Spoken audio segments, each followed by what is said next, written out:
Flow like water, so I'm going mainstream. Yeah.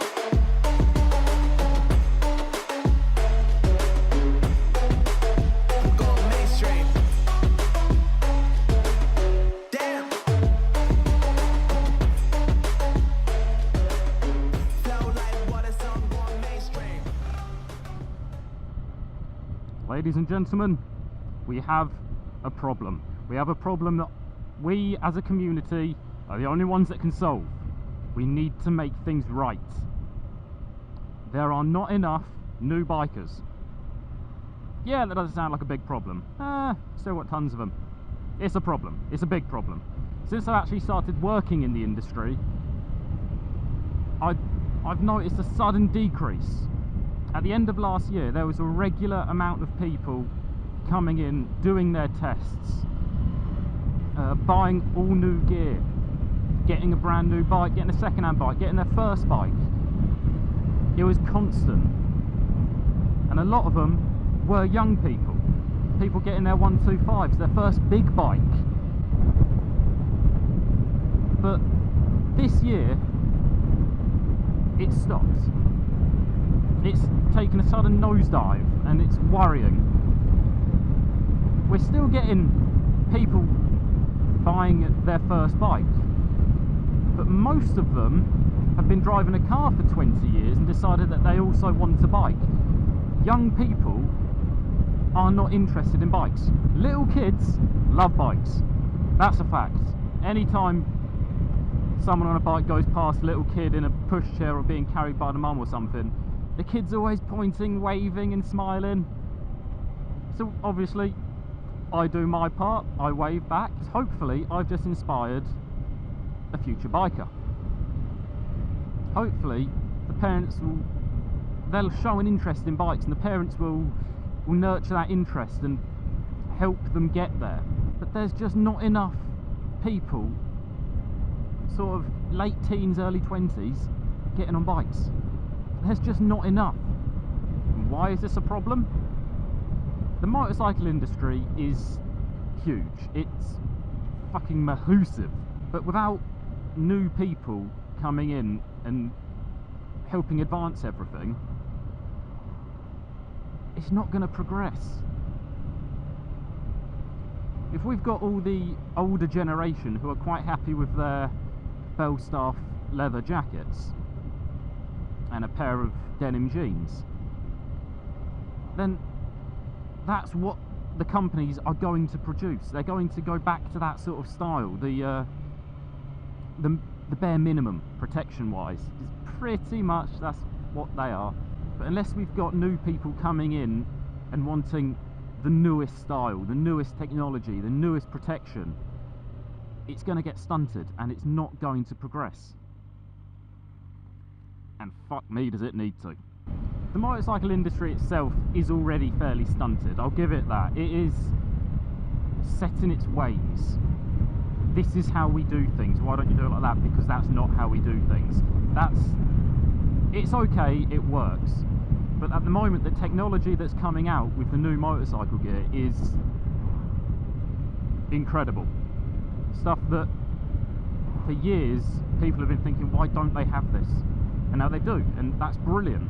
But if we don't get people wanting new things aren't going to happen, because companies react to the market. If the market is then saying, we want this, that's what they'll make. If the market then changes and says, we want to go back to this, that's what they'll do. And it's dangerous. I mean, don't get me wrong, the technology we've got at the moment is insane. The airbag jackets, airbag suits, most people don't know about them. If you've ever watched MotoGP, or well, mainly MotoGP, you'll hear them talk about the airbags. The only reason half of those riders are still riding is because of the airbags, because they are so clever that as soon as it detects that the rider is having a high side, the airbag deploys in 0.4 of a millisecond or something ridiculous like that. But if it senses they're having a low side, it doesn't deploy because it doesn't need to, because you're not going to tumble. A high side is when it needs to deploy, and it knows that. With Dainese airbag suits, anytime one of them goes off, they get sent back to be repaired and rebagged and everything. They take the data from that crash, they upload that to the algorithm gets smarter, it's constantly improving. So if you've got a D-Air suit or a D-Air jacket, by the way, the Dainese's airbag system is called D-Air, Alpine Stars is called Tech Air, there's a couple other ones, but those are the main two, and Dainese actually started the research into it years ago.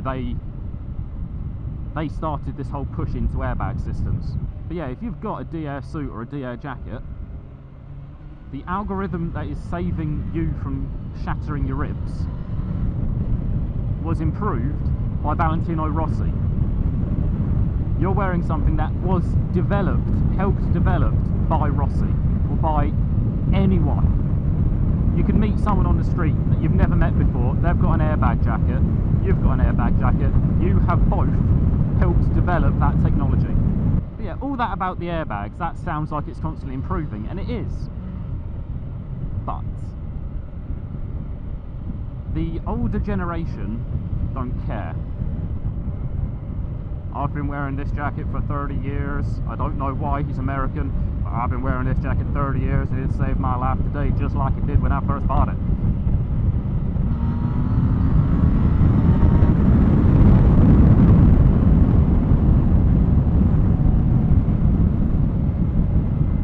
And yeah, it will. It will work the same as it would have worked 30 years ago. The problem is, that is 30-year-old technology.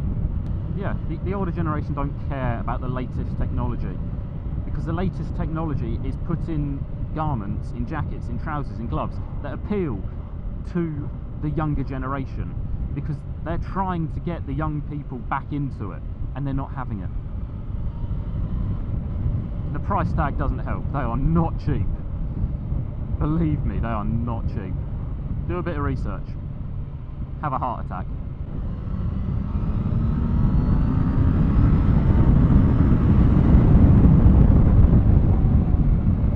The new tech is designed to appeal to the new breed of bikers, but the new breed of bikers is getting smaller, which means the amount of products that they're going to produce will get smaller.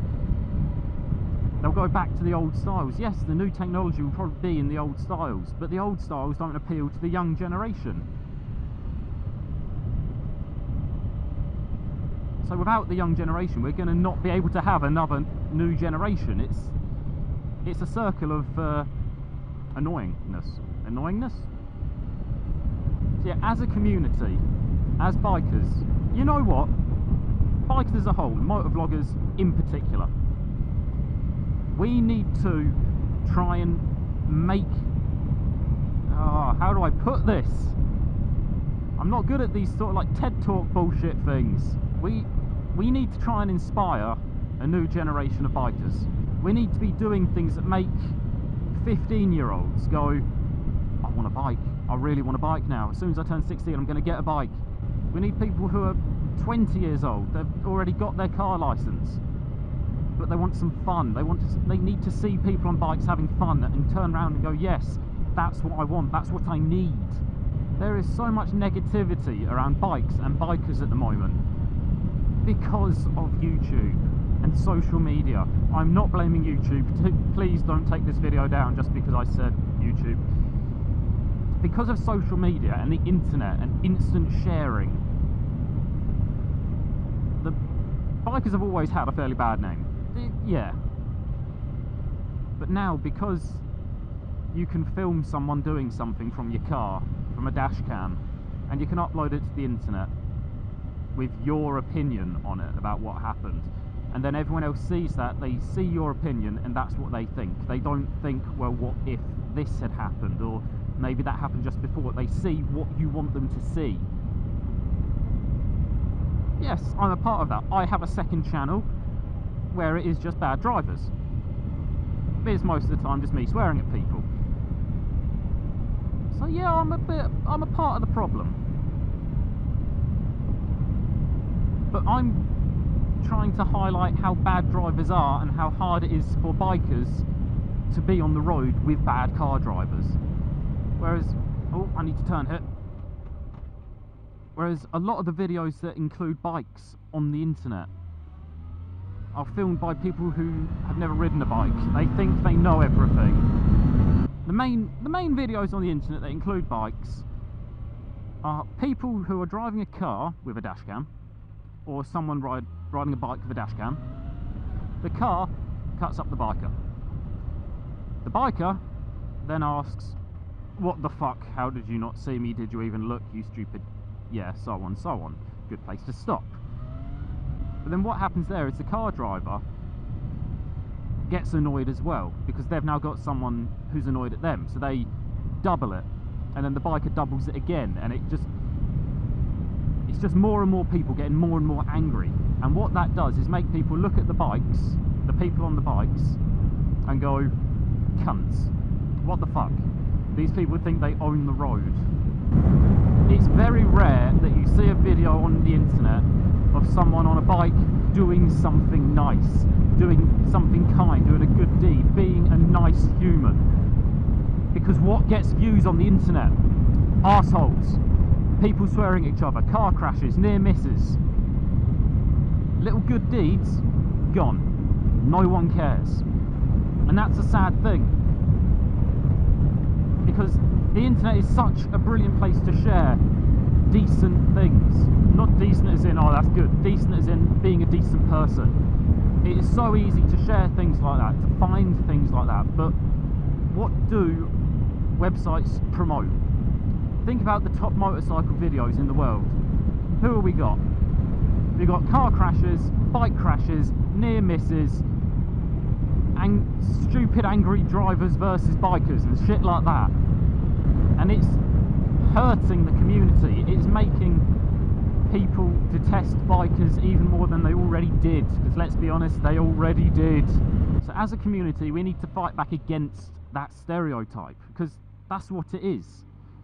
It's a stereotype. It's a form of prejudice. You don't like that group of people because a couple of them were arseholes. And yeah, I'll be fair, a lot of bikers are complete arseholes.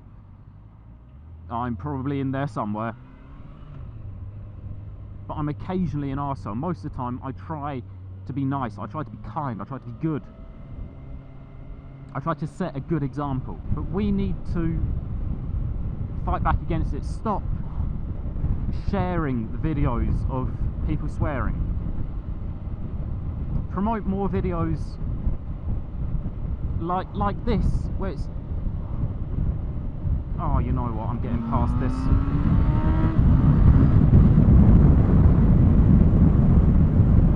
Share more videos of bikers' good deeds.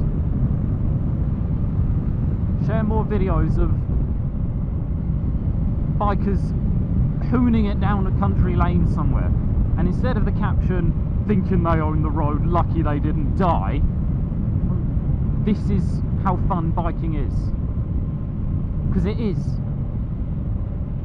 Riding a bike is one of the best experiences of my life, and it keeps getting better because things keep improving, and if they don't improve, what's the fucking point? Think about most of the people who cut up bikers. How old are they?